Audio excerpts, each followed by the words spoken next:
হরে কৃষ্ণা, রাধে রাধে বন্ধুরা। আমাদের বৃন্দাবন কমিউনিটি চ্যানেলে আপনাদের সকলকে স্বাগত। সকল বৈষ্ণব ভক্তবৃন্দের চরণে আমার প্রণাম। আপনারা সকলেই কেমন আছেন? আশা করি রাধা মাধবের কৃপায় সকলেই ভালো আছেন।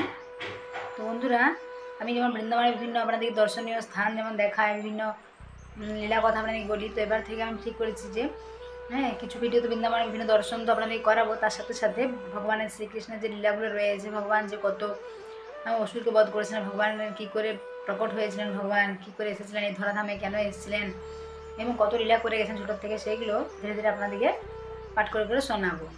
কারণ দেখুন, আমরা ভগবানকে কতভাবে ভালোবাসতে পারি। ভগবানের কেউ রূপের দ্বারা ভগবানের রূপে মোহিত হতে ভগবানের প্রতি প্রেম জন্মাতে পারি। ভগবানের নাম অর্থাৎ ভগবানের যে আমরা নাম, সেই নাম স্মরণ করে আমরা ভগবানের প্রতি শুদ্ধ প্রেম জাগতে পারে। তারপর হলো ভগবানের কথা, ভগবানের যে লীলা, ভগবান যে লীলা করেছেন ছোটোবেলা থেকে কত লীলা, সেই লীলার প্রতি ভগবানের কথার প্রতি যদি আমাদের প্রেম জন্মায়, তাহলেই কিন্তু ভগবানের প্রতি আমাদের শুদ্ধ ভক্তি শুদ্ধ প্রেম জন্মাতে পারে। ভগবানের লীলার প্রতি আমরা যদি মন দিয়ে শ্রবণ করি। আর ভগবানের গুণ, ভগবানের যে কত গুণ রয়েছে, ভগবান ছোটো থেকে কত লীলা করে চলেছেন, এত গুণের অধিকারী বলেই তো ভগবান এত সব লীলা করে চলেছেন। তো দেখুন বন্ধুরা, আজকে প্রথম অধ্যায় পাঠ করব শ্রীকৃষ্ণের অবতরণ, ভগবান কী করে অবতরণ হয়েছিলেন এই ধরাধামে।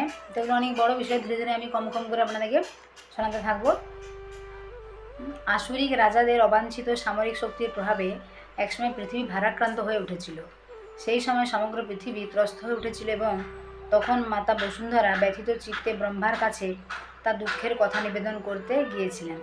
একটি গাভীর রূপ ধারণ করে অশ্রুপূর্ণ নয়নে মাতা বসুন্ধরা ব্রহ্মার কাছে করুণভাবে তার দুঃখের কথা জানালেন। তার কথা শুনে ব্রহ্মাও অত্যন্ত ব্যথিত হলেন এবং অচিরেই তিনি পরমেশ্বর ভগবানের আলয় ক্ষীর সমুদ্রের দিকে যাত্রা করলেন। দেবাদিদেব মহাদেবের নেতৃত্বে সমস্ত দেবতারা ব্রহ্মার অনুগামী হলেন। মাতা বসুন্ধরাও তার সঙ্গে গেলেন। ক্ষীর সমুদ্রের তীরে পৌঁছে ব্রহ্মা ভগবান বিষ্ণুর বন্দনা করতে শুরু করলেন, যিনি বরাহ রূপ ধারণ করে পূর্বে বসুন্ধরাকে রক্ষা করেছিলেন।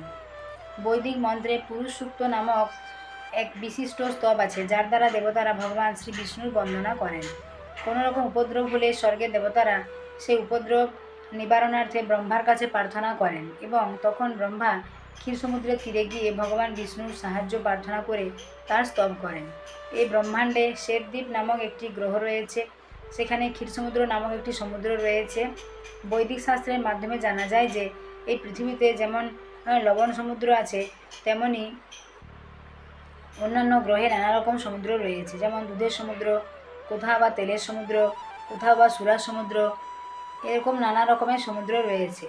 পুরুষ সূক্ত হচ্ছে সেই স্তব দ্বারা দেবতারা ক্ষীরোদকশায়ী বিষ্ণুর অর্থাৎ ক্ষীর সমুদ্রে শয়ান বিষ্ণুর বন্দনা করে থাকেন।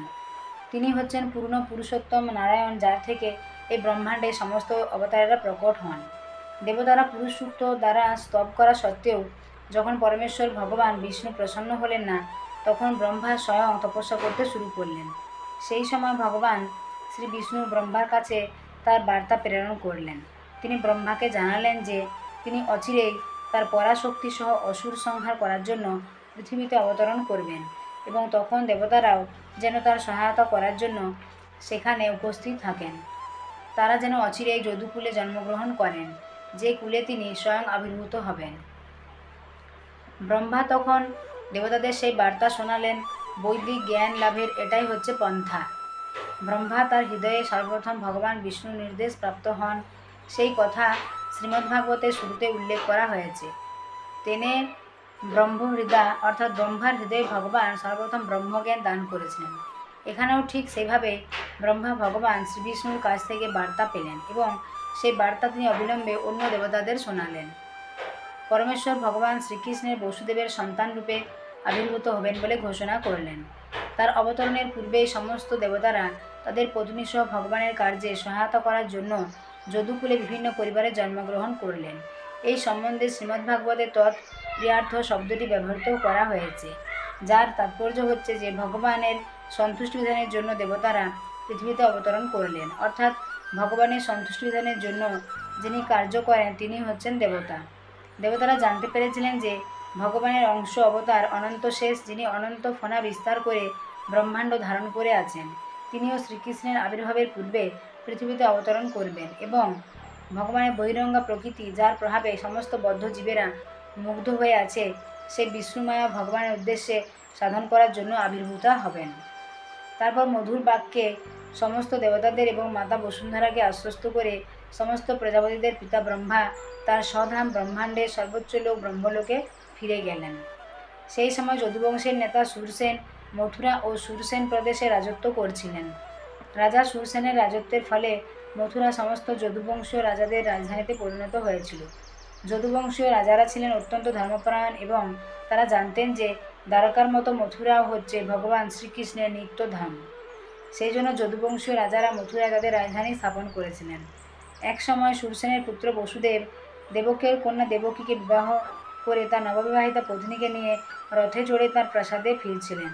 সেই সময় উগ্রসেনের পুত্র কংস তার ভগ্নী দেবকীকে প্রসন্ন করার মানসে বসুদেবের রথের সারথি হয়ে সেই রথ চালিয়ে নিয়ে যাচ্ছিলেন। বৈদিক পদ্ধতি অনুসারে কন্যা বিবাহের পর তার ভাই তাকে শ্বশুরালয়ে পৌঁছে দিয়ে আসে, যাতে ভগ্নী নিঃসঙ্গ বোধ না করে।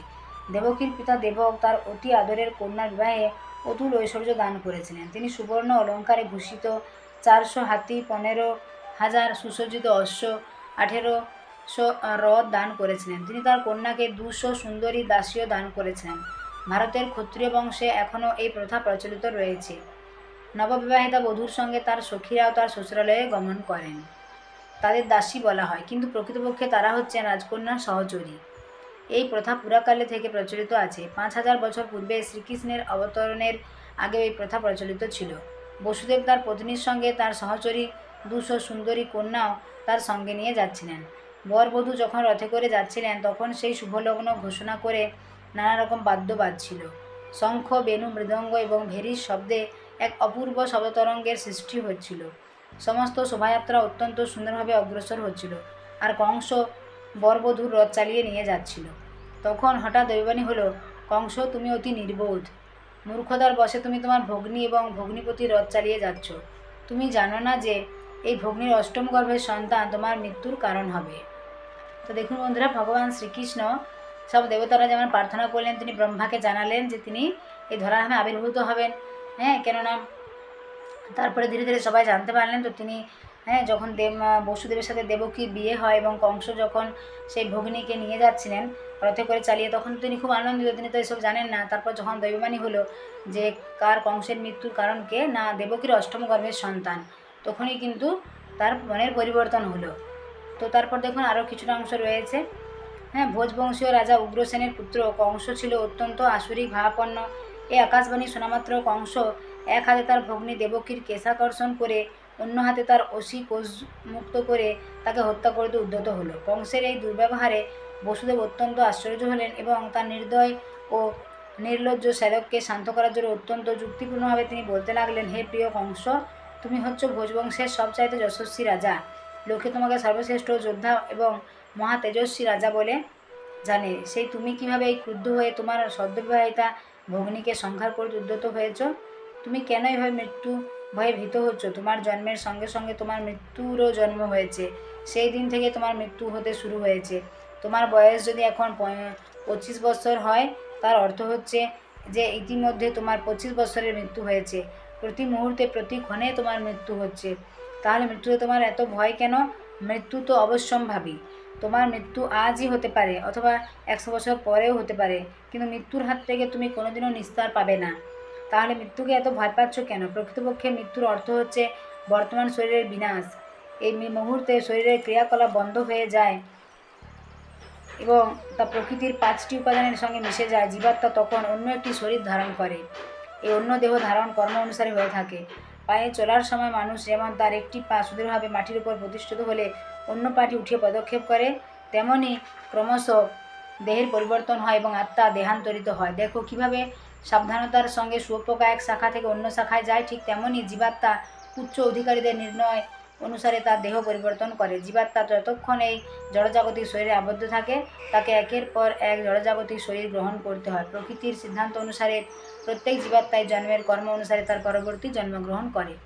তো দেখুন বন্ধুরা, তারপর কি হলো, যখন কংস এইসব জেনে গেলেন যে মানে দেবকীর অষ্টম গর্ভের সন্তান তার মৃত্যুর কারণ, তখন তো তিনি খুব রেগে গেলেন এবং তিনি ভাবলেন যে তার ভগিনীকেই হত্যা করে দেবেন, তাহলে আর কোনো তার মৃত্যুর ভয় নেই। তখন বসুদেব তাকে কিন্তু অনেক বোঝালেন যে তুমি এরকম তোমার ভগিনীকে হত্যা করছো কেন, তোমার জন্ম যখন হয়েছে তখন তোমার মৃত্যু কিন্তু অনিশ্চিত, তোমার আজকেও মৃত্যু হতে পারে, তার 100 বছর পরেও মৃত্যু হতে পারে, কারণ জন্ম হলে মৃত্যু হবে এটাই নিশ্চিত। একটা মানুষ কি করবে, একটা শরীর ত্যাগ করে আবার যেমন কর্ম করবে সে অনুযায়ী পরবর্তী জন্মে সে আবার শরীর ধারণ করবে। তো এইসব অনেক করে বোঝালেন। তারপরে অংশ বন্ধুরা আপনাকে পরবর্তী পর্বে আবার জানাবো। ততক্ষণে আপনারা যারা আমাদের চ্যানেল নতুন, অবশ্যই আমাদের চ্যানেলটি সাবস্ক্রাইব করবেন। সকলে ভালো থাকবেন। হরি বল, রাধে রাধে।